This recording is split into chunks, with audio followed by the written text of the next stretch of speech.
अब एक डाउट है क्वेश्चन नंबर 42 में, उसमें क्या कहा है, सी और डी पार्टनर्स हैं, सी ने कंट्रीब्यूट किया है 1 लाख कैपिटल के तौर पर और डी की कैपिटल है 60,000, इंटरेस्ट पेबल है 6% पर एनम पे, डी की सैलरी है 3,000 पर मंथ की, ठीक है। तो एंड में प्रॉफिट आया साल के 80,000 बिफोर इंटरेस्ट एंड सैलरी।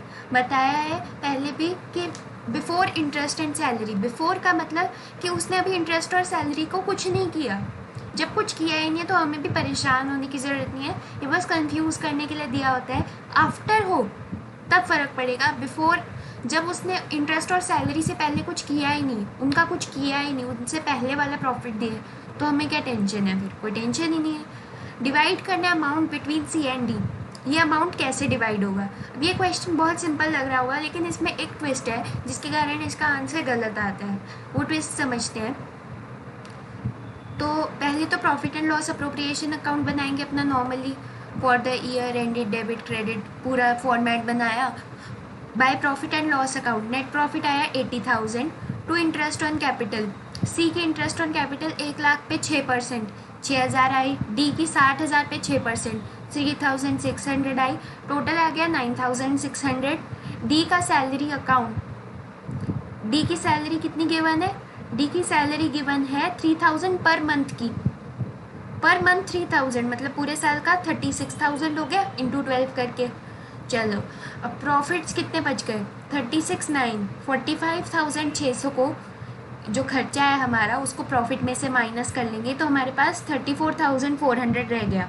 क्योंकि क्वेश्चन में कोई प्रॉफिट शेयरिंग रेशियो नहीं गिवन, इसलिए प्रॉफिट्स ट्रांसफर टू करेंगे और बराबरी में बांट दिया हमने, 1:1 के रेशियो में बांट दिया, आधा आधा कर दिया इसको। चलो यहाँ तक हो गया, ये मेरा अकाउंट बन गया।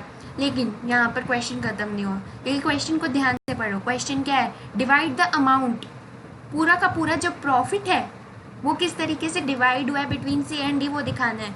तो हमें ये दिखाना है कि ये जो 80,000 है इसमें से सी को कितना मिला और डी को कितना मिला, वो कैसे दिखाएंगे। अब हम सी को टोटल अमाउंट कितना मिला, सी को एक इंटरेस्ट ऑन कैपिटल मिला 6,000 का और प्रॉफिट मिला 17,200 का, दोनों को ऐड किया तो 23,200 का प्रॉफिट मिला सी को। टोटल प्रॉफिट का टोटल 23,200 मिला सी को और डी को कितना मिला 17,200, वो तो प्रॉफिट का मिला ही है, प्लस 3,600 उसका इंटरेस्ट ऑन कैपिटल है और 36,000 की उसकी सैलरी है, तो 56,800 ये अमाउंट डी को मिला है। ठीक है, तो ऐसी थोड़ी थोड़ी बारीकियों पर ध्यान देंगे तो क्वेश्चन में कुछ प्रॉब्लम नहीं है। क्वेश्चन सिंपल है, बस बारीकियों पे ध्यान देना है, वर्ड्स पे ध्यान देना है। लैंग्वेज क्या थी इस केस में, डिवाइड द अमाउंट, पूरा का पूरा जो अमाउंट है 80,000 का उसको डिवाइड करना है, सी को कितना मिला उसमें से और डी को कितना मिला।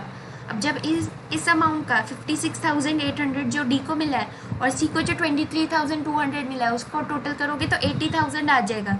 मतलब इस तरीके से हमने डिवाइड किया है सी और डी में। ठीक है, चलो ऐसे ही अगर कोई और क्वेश्चन होता तो मतलब ये लैंग्वेज पे डिपेंड करता है। ये क्वेश्चन उन्होंने जानबूझ के इजी दे रखा था हमें, ताकि इस वाले लास्ट वाले पॉइंट में बच्चे कंफ्यूज हो जाएं। ठीक है।